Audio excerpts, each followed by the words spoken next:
We think they're the perfect platform for developing and testing AI algorithms. Games are very convenient in that a lot of them have scores, so it's very easy to measure incremental progress. So I'm going to show you a few videos of the agent system, the AI. So let's start off with Breakout. So here you control the bat and ball, and you're trying to break through this rainbow-colored wall. The agent system has to learn everything for itself, just from the raw pixels, doesn't know what it's controlling, doesn't even know what the object of the game is.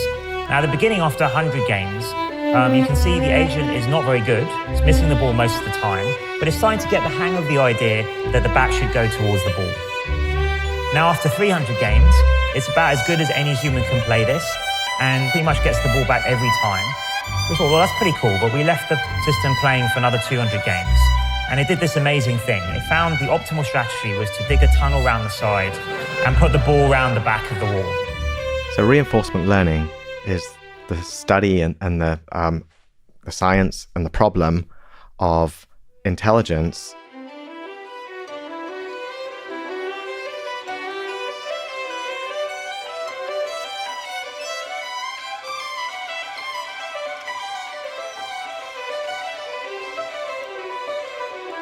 in the form of an agent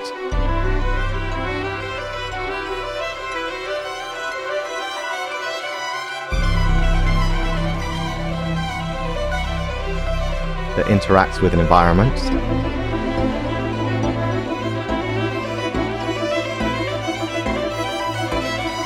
The agent gets to take action.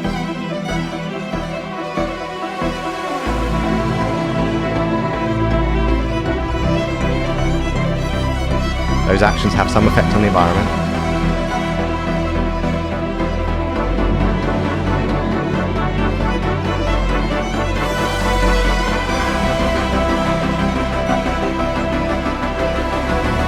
And the environment gives back an observation to the agent. And one special thing which it gives back is called the reward signal, how well it's doing. And the reinforcement learning problem is to take actions over time so as to maximize that reward signal.